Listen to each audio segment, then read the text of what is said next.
कैसे हो सारे यार। आई होप अच्छे हो गए। ठीक है, तो तुम सभी ने टाइटल देख लिया होगा आज की वीडियो का क्या है। आज हम लोग बात करने वाले हैं what to do if you can't qualify JEE 2025। यानी कि अगर जेई 2025 तुमने दिया, तुमने मेहनत करी और तुमसे क्वालिफाई नहीं हो पाया, तो अब तुम्हें क्या करना चाहिए। देखो, जेई का पहला अटेम्प्ट हो चुका है, दूसरा भी ऑलमोस्ट खत्म होने वाले हैं सारे अटेम्प्ट्स। और जिन लोगों का हो गया है और जिन लोगों का अभी यार एक दो दिन में है, उनको भी पता है कि उन लोगों की तैयारी कैसी है, मॉक में कैसे नंबर आ रहे हैं, क्या क्वालिफाई होगा या नहीं होगा। ठीक है, तो आज हम लोग बात करने वाले हैं कि अगर तुम्हारा जेई 2025 क्वालिफाई नहीं हो रहा है, जो कि चांसेस हैं 80% बच्चों का नहीं हो रहा होगा, 90% बच्चों का नहीं हो रहा होगा, क्योंकि क्वालिफाई उन्हीं का होता है जिनकी 90 परसेंटाइल से ऊपर होती है। ठीक है, तो तुम्हें क्या करना चाहिए। क्या तुम्हें बस ड्रॉप लेके घर पे बैठ जाना चाहिए और आईआईटी का सपना देखना चाहिए, या कुछ और ऑप्शन भी हैं तुम्हारे लिए। सभी टॉपिक पे बात करेंगे। तो सबसे पहली चीज की बात करें, वो है टेक अ ड्रॉप। ठीक है, टेक अ ड्रॉप सबसे पहला ऑप्शन हो जाता है, जो सबसे पहले बच्चों के मन में भी आता है। ये एक ऑप्शन हो सकता है, बट ये इकलौता ऑप्शन नहीं है। ठीक है, तो you can plan a drop, but there are some conditions. ठीक है, अब ड्रॉप पे यार हम लोग पूरी वीडियो बना सकते हैं ड्रॉप के प्रोज एंड कॉन्स के बारे में, बट मैं मोटा मोटा तुम्हें बता देता हूँ ड्रॉप कब लेना चाहिए तुम्हें। ड्रॉप तुम्हें तभी लेना चाहिए जब तुम्हें यार सीएससी ब्रांच चाहिए, और तुम लोगों का एक एप्टीट्यूड भी है। तुम लोग बचपन से खुद को जानते हो, ठीक है, कि तुम्हारा एक एप्टीट्यूड है, तुम्हें एक हार्ड वर्क करने की कैपेबिलिटी है, और तुम्हें यहाँ प्राइवेट जॉब करनी है। ठीक है, तभी तुम लोग ड्रॉप लो। ठीक है, बाकी ड्रॉप पे एक डिटेल्ड वीडियो बनाएंगे जिसमें हर चीज़ बताएंगे किसको ड्रॉप लेना चाहिए, किसको नहीं लेना चाहिए। अगर तुम्हारी इतनी परसेंटाइल है कि तुम्हें कुछ और मिल रहा है, तो वो तुम्हें लेना चाहिए नहीं लेना चाहिए। ठीक है, पहला तो हो गया चुपचाप या ड्रॉप ले लो या ड्रॉप मत लो। ठीक है, लेकिन मेन जो पॉइंट्स होने वाले हैं वो इसके आगे होने वाले हैं, क्योंकि इसके आगे मैं तुम्हें और ऑप्शन बताऊंगा जो तुम्हें करने चाहिए अगर तुम्हारा जेई 2025 नहीं निकला है। ठीक है, तो नंबर 2 है हमारा take admission in any tier 2 और tier 3 state government engineering college. अब देखो, अगर तुम लोग क्वालिफाई नहीं हुआ है ना जेई, बट इतनी परसेंटाइल है, जैसे 80 हो गई, 85 हो गई, या 70 भी हो गई, तो भी जिस स्टेट में तुम हो, जैसे कि मैं उत्तराखंड में हूँ, तो हमारे वहाँ पे जो अच्छा स्टेट गवर्नमेंट इंजीनियरिंग कॉलेज है, यानी हम टॉप ही कहेंगे उसे, ठीक है, एनआईटी के बाद, तो उसमें तुम्हें एडमिशन मिल जाता है। ठीक है, अब उसमें भी कई केसेस होते हैं कि किस ब्रांच में एडमिशन मिल रहा है, तो इसमें दो केसेस बेसिकली बनते हैं। एक बनता है कि तुम्हें यार सीएस ब्रांच में एडमिशन मिल रहा है, यानी कि तुम्हारी परसेंटाइल होगी लगभग 90 के आसपास, और एक है तुम्हें कोर ब्रांचेस जैसे कि मैकेनिकल, सिविल, एग्रीकल्चर, इनमें एडमिशन मिल रहा है। तो किसको लेना चाहिए और किसको इसे छोड़ देना चाहिए। तो पहले बात करें सीएस ब्रांच जिसको मिल रही है। अगर तुम ऐसे हो कि भाई तुम्हारी 90 परसेंटाइल है, तुम्हें सीएस ब्रांच मिल रही है, तो तुम्हें चुपचाप सीएस ब्रांच ले लेनी चाहिए, अगर तुम वो बच्चे हो जिसका सपना था सीएस ब्रांच में पढ़ना। ठीक है, लेकिन अगर तुम वो बच्चे हो ना जिसका सपना तो था सीएस ब्रांच में पढ़ना, लेकिन परसेंटाइल आई है 70-80, तो मैं तुम लोगों को कहूँगा कि तुम्हें अभी ड्रॉप लेना चाहिए। ठीक है, सीएस ब्रांच का वेट करना चाहिए, तुम्हें कोर ब्रांचेस में एडमिशन नहीं लेना चाहिए। अब कौन बच्चा है जिसे कोर ब्रांचेस में एडमिशन लेना चाहिए। मान लो तुम एक ऐसे बच्चे हो, तुम्हें अभी नहीं पता है कि तुम्हें फ्यूचर में करना क्या है, या तुम्हें इतना पता है कि तुम्हें फ्यूचर में प्राइवेट जॉब ना करके गवर्नमेंट जॉब की तरफ जाना है, या यूपीएससी की तरफ जाना है, या कुछ अलग करना है। ठीक है, या तुम्हें डिफेंस में जाना है, या तुम्हें बैंक में जाना है, या तुम्हें अकाउंट सर्विसेज में जाना है, कुछ इस टाइप का करना है, तो भी मैं तुम्हें कहूँगा कि कोर ब्रांचेज में एडमिशन ले लो अपने स्टेट गवर्नमेंट इंजीनियरिंग कॉलेज में। एक अच्छा माहौल तुम्हें डेफिनेटली वहाँ भी मिल जाएगा। ठीक है, ड्रॉप लोगे, एट दी एंड ड्रॉप लेके तुम्हें कॉलेज मिले ना मिले, और मिल भी जाएगा थोड़ा अच्छा, तो वहाँ से भी तुम्हारा जो वो 4 साल बाद आउटपुट आएगा वो ऑलमोस्ट सिमिलर होगा। ठीक है, अब तीसरा ऑप्शन हमारे पास आ जाता है taking admission in a private engineering college. और यार प्राइवेट कॉलेज नाम से कई लोग तो सीधे अवॉइड कर देते हैं, छी भाई प्राइवेट कॉलेज में एडमिशन लेंगे, नहीं भाई नहीं।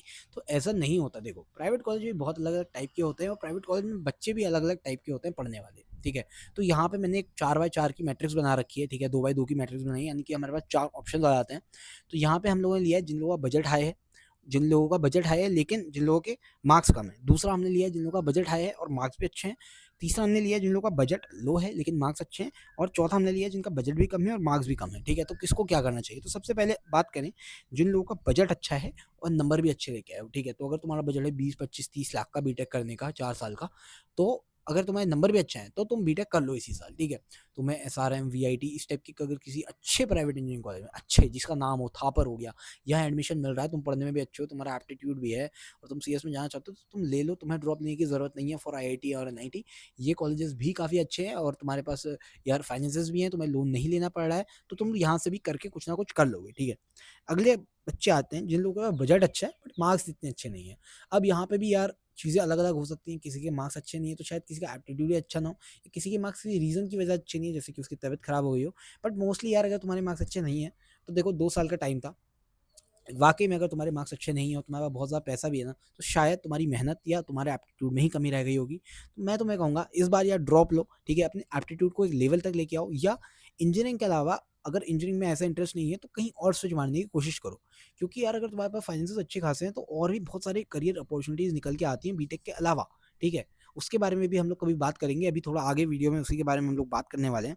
बाकी तो इन बच्चों को मैं क्या कहूँगा, ड्रॉप ले लो, ठीक है? या करियर स्विच कर लो। अब आते हैं जिनका बजट कम है लेकिन नंबर अच्छे हैं। इन्हें बच्चों को क्या करना है, जो भी 8 से लेके 12 लाख रुपए में बीटेक करा रहा है, ठीक है? अब यहाँ पे बजट कम है लेकिन 8 से 12 लाख, देखो यार प्राइवेट कॉलेज में यही कम बजट होता है, ठीक है? तो यहाँ तुम्हें एडमिशन ले लेना है। अगर तुम्हारे मार्क्स अच्छे हैं, 80-90 परसेंटाइल है ना, तो मैं तुम्हें बताता हूँ, इतने सारे प्राइवेट कॉलेज हैं जो तुम्हें इतनी अच्छी स्कॉलरशिप दे देंगे ना 80-90 परसेंटाइल में, और तुम लोग कुछ कर भी लोगे क्योंकि तुम मेहनती बच्चे हो, ठीक है? तो इतना तुम स्पेंड कर लो, क्योंकि गवर्नमेंट कॉलेज में भी यार आजकल इतनी फीस लगी जाती है, और 1 साल ड्रॉप लोगे, फिर तुम्हारी जॉब 1 साल लेट लगेगी, तो कैलकुलेशन कर करके ये तुम्हें ज़्यादा फायदेमंद पड़ेगा, ठीक है? चौथी कैटेगरी है कि भाई हमारा बजट बहुत ज़्यादा नहीं है, ठीक है? हमारी फाइनेंशियल कंडीशन अच्छी नहीं है और हमारे नंबर भी नहीं आ पाए, ठीक है? तो मैं तुम्हें कहूँगा भाई पहले नंबर लेके आओ, ठीक है? एक लेवल पे आओ, अपना एक एप्टीट्यूड लेवल लेके आओ, खुद को प्रूव करो, ठीक है? 1 साल ड्रॉप ले लो, चाहे यूट्यूब से पढ़ के लो, लेकिन एक अच्छी नंबर लेके आओ, एटलीस्ट या 90 परसेंटाइल अबव लेके आओ। उसके बाद तुम अगले साल बीटेक करने का सोचना, क्योंकि तुम्हारा बजट भी कम है, तुम यार 8-10 लाख रुपए खर्च भी कर दोगे, तुमने मेहनत भी नहीं करी है, तो वो तुम्हारे लिए ही सही नहीं होगा, ठीक है? तो ये तो हो गई यार प्राइवेट कॉलेज की बात। अब चौथा जो ऑप्शन तुम्हारे पास आ जाता है वो है एनडीए तरह के, एनडीए होता है, ठीक है? हमारा 12th के बाद एनडीए का एग्जाम होता है, उसकी तुम लोग तैयारी कर सकते हो। डायरेक्टली तुम्हें यार एक ऑफिसर वाली जॉब देता है वो, ठीक है? तुम्हारी बढ़िया ट्रेनिंग होती है और बहुत ज़्यादा पैसा भी नहीं लगता है, तो ये तुम लोग कर सकते हो। बाकी अगर तुम्हारा एप्टीट्यूड इतना नहीं है कि तुम एक क्या क्लास 1 जॉब ले सको, तो यार तुम दूसरे एग्जाम्स भी देख सकते हो, ठीक है? जैसे एसएससी भी कई एग्जाम्स कराता है जो 12th पास लेवल पे होते हैं, तो वो भी तुम दे सकते हो, और पैरेलली अपना ग्रेजुएशन वगैरह कर सकते हो, फिर बाद में तुम ग्रेजुएट लेवल के एग्जाम्स दे सकते हो, ये सब भी कर सकते हो। हालांकि एक 12th क्लास के बच्चे को इनका इतना नॉलेज नहीं होता, तो मैं तो कहूँगा यार यूट्यूब पे जाओ, करियर्स आफ्टर 12th सर्च करो, ये सब चीज़ें भी बहुत ज़रूरी हैं जानना, ठीक है? या तुम लोग यार बीए या बीएससी कर लो, अगर तुम्हारा बजट कम है, ठीक है? और तुम्हें गवर्नमेंट जॉब की तरफ जाना है, तो तुम बीए बीएससी कर लो, बहुत सस्ते में हो जाएगा, 3 साल में हो जाएगा, फ्री टाइम बहुत मिलेगा, गवर्नमेंट जॉब की तैयारी कर सकते हो, ठीक है? तो ये भी तुम्हारे पास ऑप्शन हो जाते हैं। और गवर्नमेंट जॉब की जहाँ तक बात है यार, कई बच्चों को इस स्टेज पे पता नहीं होता, जब इंसान 17 साल का होता है, मुझे भी पर्सनली नहीं पता था। हमें यही पता होता है कि एक जेई होता है, एक नीट होता है, जिससे नौकरियां मिलती है, ठीक है? बट जब तुम फाइनल ईयर में जाते हो, तुम एक्सप्लोर करते हो कि और क्या क्या करियर ऑप्शन है, तो तुम्हें पता चलता है कि दुनिया में तो बहुत करियर ऑप्शन है, ठीक है? तो तुम ये सब कर सकते हो with a basic graduation degree also, ठीक है? नेक्स्ट हमारा है कि हम, फिफ्थ पॉइंट है कि हम या तो बीबीए एमबीए कर लें, यानी कि अपना फील्ड ही चेंज कर दें, नॉन टेक में चला जाएं, ठीक है? जिन लोगों की इंग्लिश अच्छी है, जिन लोगों की प्रेजेंटेशन स्किल अच्छी है, जिन लोगों को इस टाइप की जॉब्स करनी है, वो बीबीए कर सकते हैं, उसके बाद एमबीए कर सकते हैं। या तुम लोग या लॉ का कोई कोर्स कर सकते हो, या तुम लोग सीए बन सकते हो, ठीक है? चार्टर्ड अकाउंटेंट बन सकते हो। तो ये सारी चीज़ें भी तुम्हारे पास खुल के आ जाती हैं, ठीक है?